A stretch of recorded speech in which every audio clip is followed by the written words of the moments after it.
मेरा आपसे आग्रह है, कुछ भी ऐसा मत करिए जो आप जानते समझते नहीं कि क्यों कर रहे हैं। आप लोग मुझसे कहते हैं ना कि आप कुछ रखते हैं मेरे लिए, थोड़ा बहुत कुछ भी, तो इतना आग्रह, समझिए बात को मेरी। कुछ भी ऐसा मत करो जो आप नहीं जानते कि क्यों कर रहे हो। बस ये मत कह दो कि ऐसा तो होता ही है तो हम भी कर रहे हैं। क्यों कान छिदवा छिदवा करके ये लटका रखा है? बताओ तो, मनुष्य हो, मनुष्य अपना कान छिदवा करके उसमें एक मेटल क्यों लटका रहा है? मेरे देखिए, ये एक ह्यूमन एनाटॉमी है, ये ईयर लोब्स हैं। ये इसलिए होते हैं ताकि आपके ईयर ड्रम तक कचरा ना पहुंचे। ये उसको सुरक्षा देने के लिए होते हैं, क्योंकि वो एक ओपन एंट्री है, तो उसके आसपास ये बना दिया गया। क्यों इसमें छेद करके मेटल लटका रहे हो? पर ये तो सभी करते हैं, ये तो मतलब सभी करते हैं। अरे क्यों कर रहे हो? नाक में छेद क्यों कर रहे हो? गले में मेटल क्यों लटका रहे हो? मैं विरोध नहीं कर रहा, मैं प्रश्न कर रहा हूं। मैं कह रहा हूं अगर आपको पता है कि क्यों लटका रहे हो तो जरूर लटकाओ। मैं लटकाने का विरोधी नहीं हूं, मैं न जानने का विरोधी हूं। जानकर समझकर आपको लटकना है, लटकाना है, कुछ भी करिए, सब ठीक है, पर बिना जाने कुछ भी क्यों कर रहे हो, ये मैं आपसे आग्रह कर रहा हूं। अगर नहीं जानते तो मत करो, नहीं जानते तो सवाल पूछो। नहीं पर हर चीज समझी थोड़ी जा सकती है। फिर फंस गए ना, आ गया वही पुराना तर्क। नहीं पर हर चीज समझी थोड़ी जा सकती है, आ गई हीन भावना। अच्छा तुम नहीं समझ सकते, पर जिसने परंपरा बना रखी है वो समझता था। वो कौन है? सुपरमैन? नहीं, पर वो हमारे श्रेष्ठ पुरखे हैं, वो सब जानते थे। जहां से ये परंपरा आ रही है ना, उस समय पर न तो शिक्षा थी, न प्रयोगशालाएं थी, वो सब जानते थे। वो सब जानते थे, उनकी बनाई परंपराएं आपको ढूंढनी है ना।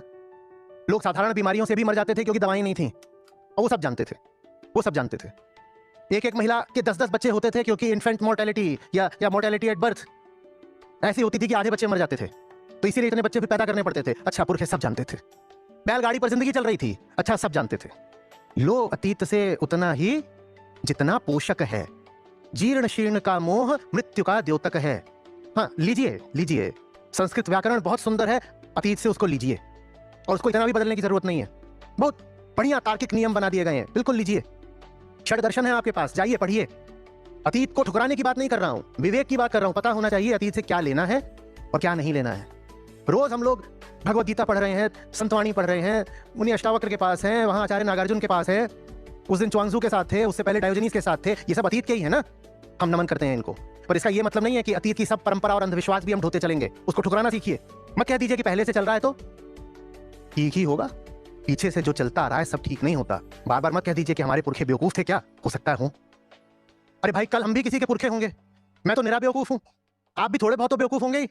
तो जब हम किसी के पुरखे होंगे और हम बेवकूफ हैं, तो हमारे पुरखे भी तो हमारे जैसे थे, उनमें भी कुछ बुद्धिमान थे तो कुछ बेवकूफ भी रहे होंगे।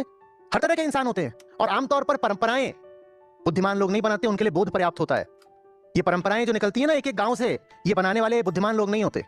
बुद्धिमान अपने पीछे पुस्तकें छोड़ जाते हैं, दर्शन छोड़ जाते हैं, समझ छोड़ जाते हैं। वो ये नहीं कहते कि टोना टोटका है, यही परंपरा है, इसका पालन करो।